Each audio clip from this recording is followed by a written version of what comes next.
दिलावर मुर्दाबाद मुर्दाबाद मुर्दाबाद अभी तो ये लड़ाई है धीरे धीरे रिया करो नरेश मीणा जिंदाबाद जिंदाबाद न्याय दो न्याय दो न्याय दो न्याय दो न्याय दो न्याय दो न्याय दो न्याय दो नरेश मीणा को न्याय दो न्याय दो न्याय दो नरेश मीणा को न्याय दो न्याय दो न्याय दो शिक्षा मंत्री होश में आओ मंत्री होश में आओ ये बड़े दुर्भाग्य की बात है कि एक और जहाँ राजस्थान में शिक्षा बढ़ावा देने की बात होती है और दूसरी जगह जहाँ पे शिक्षा की बात करने वाले 19 किलो को देखा तक नहीं है। आज जिस तरह ये घटना हुई है पिपलोद गांव में और उनके बच्चे थे, कल हमारे बच्चे भी हो सकते हैं। होता तो आप भी क्या 10 लाख रुपए में अपने बच्चों को तोल सकते थे क्या? लेकिन ये मुर्दाबाद मुर्दाबाद शिक्षा मंत्री मुर्दाबाद मुर्दाबाद मुर्दाबाद ऐसा नहीं है। उन गरीब बच्चों की न्याय उठाने के लिए लोग सोचते हैं कि वो ST/SC OBC के बच्चे थे, वो ST/SC OBC के बच्चे थे। इनको पता है कि इन गरीबों को बढ़ावा देंगे तो गरीब हमारे सिर के ऊपर चढ़ जाएंगे। शिक्षा मंत्री जी, मैं आपसे क्वेश्चन करना चाहता हूँ, वो बच्चे ऐसे समाज चाहते हैं होंगे। किसान के बच्चों को तुम दबा नहीं सकते।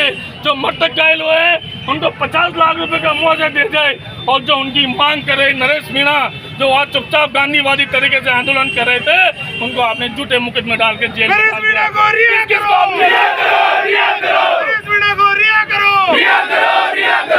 मुकदमे वापस लो, झूठे मुकदमे वापस लो, उन मुकदमों को वापस लिया जाए। अगर आप इस बात से सहमत नहीं हो तो चंगारी पूरे राजस्थान डुला के रख देगी साथियों। इसलिए मैं कहना चाहता हूँ इस राजस्थान के शिक्षा मंत्री मदन दिलावर से कि आप हमको इस्तीफा दो। अगर आपसे शिक्षा मंत्री का काम नहीं होता है तो आप इस्तीफा दो। रुपये मुआवजा है और गरीब बच्चों को 10 लाख क्यों है? सरकार जवाब दे, अन्यथा पूरे राजस्थान में ऐसी क्रांति जगेगी, गांव से लोग निकलेंगे। गरीब बच्चों को न्याय दो, न्याय दो, न्याय दो, गरीब बच्चों को न्याय।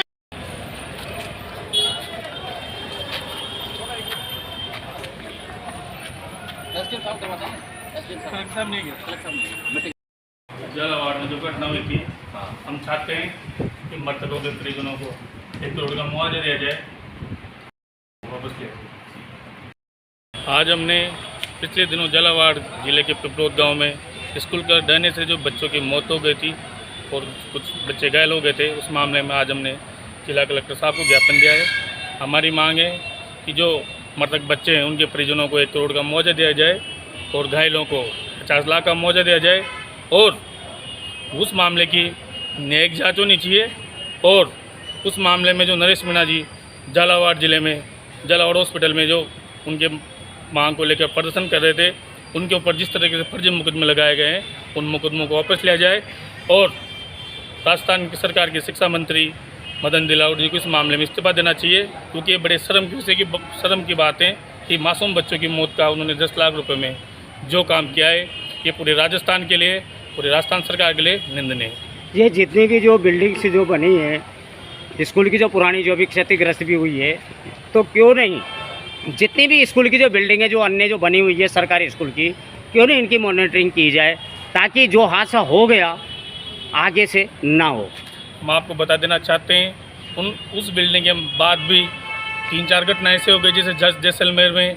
ये सब काम यहाँ के राजस्थान के शिक्षा मंत्री जी को है कि वो अपने विभाग को संभाले, वो अपने विभाग पे ध्यान नहीं देके कभी हिंदू की धर्म की बात करते हैं, कभी किस धर्म की बात करते हैं। अगर वो अपने विभाग पे ध्यान देंगे, अपने विभाग के कार्यों को देखेंगे तो निश्चित रूप से जहाँ बिल्डिंगें क्षतिग्रस्त है वो मामले सामने आएंगे। उनके कार्य करवाना चाहिए, स्कूलों का सौंदर्यीकरण करवाना चाहिए। एक तरफ हम शिक्षा की बात करते हैं, लेकिन आप देखोगे बहुत सारी जगह से स्कूल हैं तो शिक्षा के नाम पर चल रहे हैं, लेकिन वहाँ बैठने लायक स्थिति नहीं है। हम चाहते हैं कि शिक्षा मंत्री जी आप अपने विभाग पर ध्यान दीजिए, तब जाके इस शिक्षा के विभाग का विकास हो सकता है। आगे क्या रणनीति रहेगी? आगे रणनीति इस प्रकार से, अगर उन बच्चों को न्याय नहीं मिलता है तो आप देख सकते हो पूरे राजस्थान में चिंगारी चल रही है। हम जब तक मदन दिलावर जी इस्तीफा नहीं देंगे और बच्चों को 1 करोड़ का मुआवजा नहीं मिल जाता, तब तक हम इस तरह का आंदोलन चालू। एडीएम साहब से क्या संतुष्टि मिली? एडीजे साहब ने कहा है कि हमने आपकी बात संतुष्टपूर्ण रखी है और हम इसको मुख्यमंत्री के नाम भेज देंगे, आपकी बात का अवगत करें। आपका नाम बताइए। मेरा नाम मनीष मीणा है, पूर्व छात्र संघ अध्यक्ष राजकीय महाविद्यालय कोटा।